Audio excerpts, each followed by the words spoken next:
महत्वपूर्ण बात है वो भाजपा नेतृत्व की अहंकार की वजह से हुई।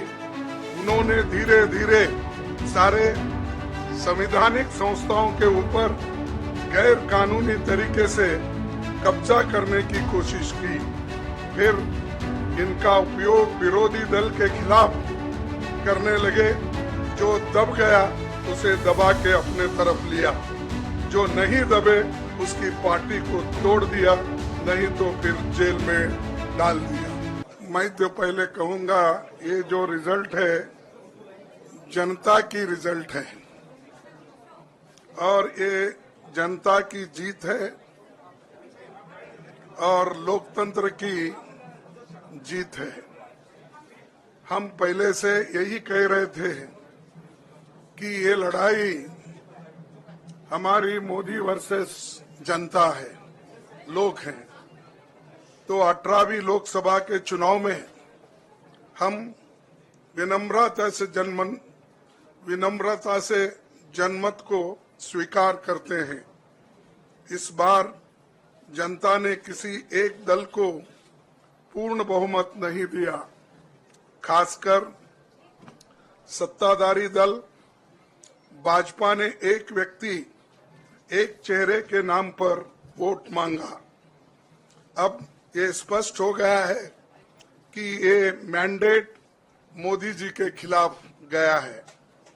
ये उनकी राजनीतिक और नैतिक हार है। जो व्यक्ति बार बार अपने नाम से ही हर जगह वोट मांगते थे, उनकी ये बहुत बड़ी हार है और नैतिक दृष्टि से ये तो उनको बहुत बड़ा नुकसान हुआ है।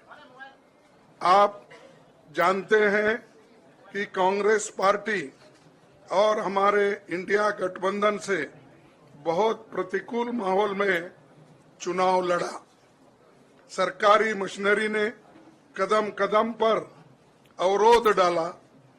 बैंक खाते सीज करने से लेकर तमाम नेताओं के खिलाफ अभियान चलाया।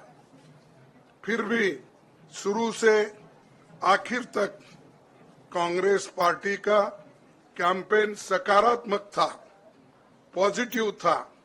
हमने महंगाई, बेरोजगारी, किसानों और मजदूरों की बदहाली और संविधान संस्थाओं का दुरुपयोग जैसे विषयों को केंद्रीय मुद्दा बनाकर हम जनता के सामने गए थे।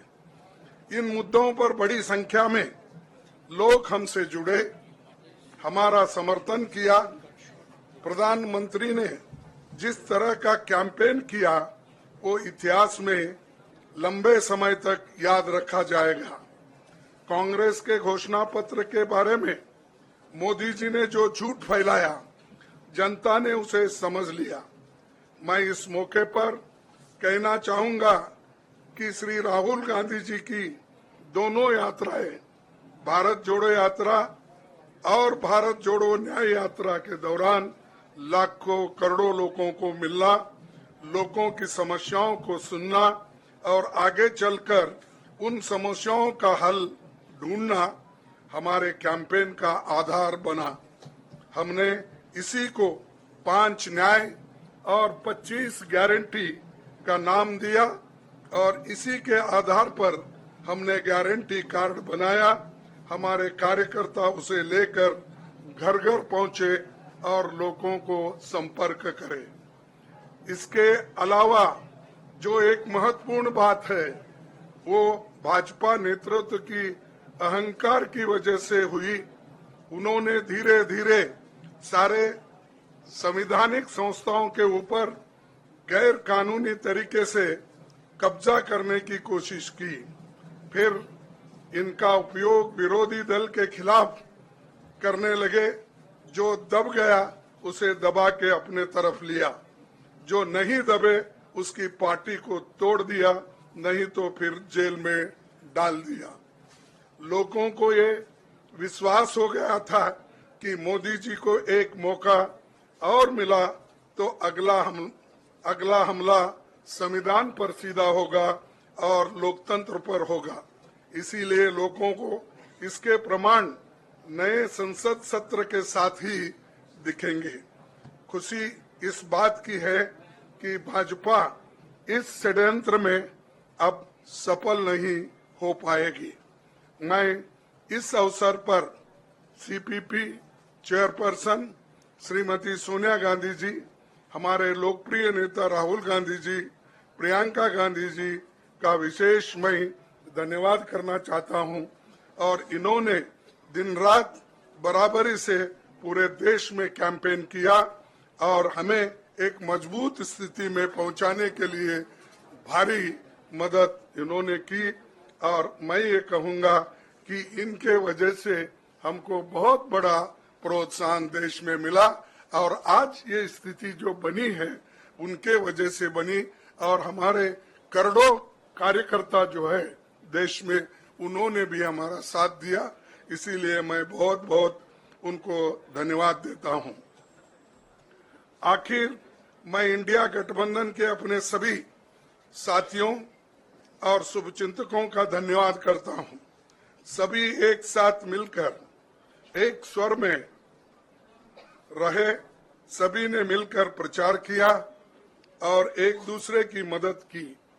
हमारे हजारों लाखों कार्यकर्ताओं ने अच्छे तालमेल के साथ काम किया। आप सभी का धन्यवाद। अभी हमारी लड़ाई अंजाम तक नहीं पहुंची है। हम सबको आने वाले दिनों में इसी तरह लोगों के अधिकारों के लिए, संविधान की रक्षा के लिए, लोकतंत्र के बचाव के लिए, देश की तरक्की के लिए, सीमाओं पर सुरक्षा के लिए लड़ते रहना चाहेंगे। हमें सुनिश्चित करना होगा कि संसद सुचारू रूप से चले, विपक्ष के मुद्दों को प्राथमिकता मिले, संसद में उन पर बहस हो। आने वाले दिन महत्वपूर्ण होंगे। हम आपसे बात करेंगे जब कभी भी मौका मिले। आप सभी को मेरा धन्यवाद। और आपका साथ भी हमको रहा और हमने चुनाव में भी जहां जहां हमको जितना हो सकता है वो साथ आपने दिया। इसलिए आप सभी को भी मैं धन्यवाद करता हूं और सभी को नमस्कार।